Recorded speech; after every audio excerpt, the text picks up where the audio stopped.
السلام عليكم ورحمة الله. الأهلي يتأكد من سلامة خالد عبد الفتاح وعدم معاناته من أي إصابة مقلقة وانتظامه في التدريبات بشكل طبيعي اليوم. الزمالك يعترض على فكرة إقامة مباراته أمام الأهلي بحكام مصريين ويطالب بضرورة الاستعانة بطاقم تحكيم أجنبي. الأهلي وفيوتشر يتفقان على تأجيل حسم صفقة محمد رضا بوبو لنهاية الموسم بعد التوصل لاتفاقات مبدئية.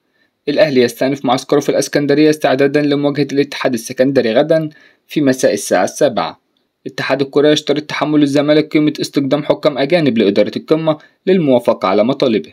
الأهلي يؤكد أنه لا يمانع إقامة مباراة القمة بحكام مصريين أو أجانب ولا يشغل باله بهذا الأمر مطلقا. الإسماعيلي يعلن تقدمه بشكوى ضد طاقم التحكيم الذي أدار مباراته أمام الأهلي بحجة إلغاء هدف صحيح وعدم احتساب ركلتي جزاء. محمد حسن لاعب الإسماعيلي يعترف لبعض الإعلاميين أن كرة الهدف الذي ألغى لمست يده بالفعل ويؤكد صحة قرار الحكم.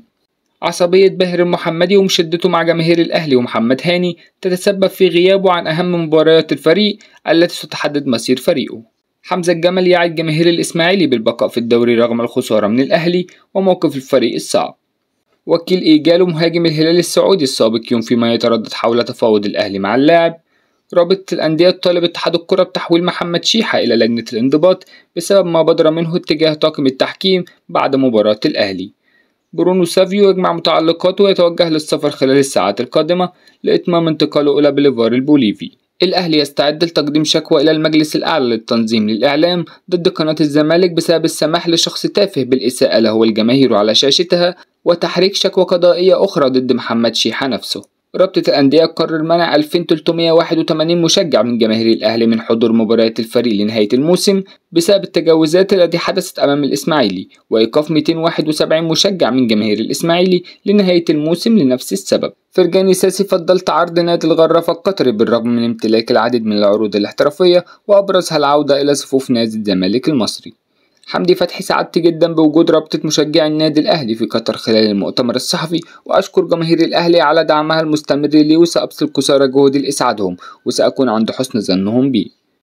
محمد الجرحي عضو مجلس إدارة النادي الأهلي بعد تصريحات محمد شيحة النارية أمس على قناة الزمالك المثيرة للفتن.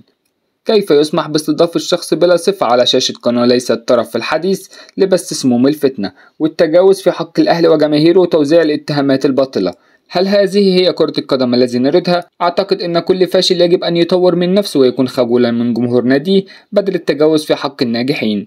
أما الأهلي فعلاقته بجميع الأندية طيبة ويكفي أن الإسماعيلي وحده تعاقد ما يقرب من 30 لاعب من أبناء الأهلي أو من اللاعبين الذين ارتدوا القميص الأحمر، بينما لم يتعاقد الأهلي سوى مع 18 لاعب فقط سبق لهم اللعب الإسماعيلي. لا تنسوا الإعجاب بالفيديو والاشتراك في القناة تشجيعا لنا لنستمر بنشر المزيد إن شاء الله.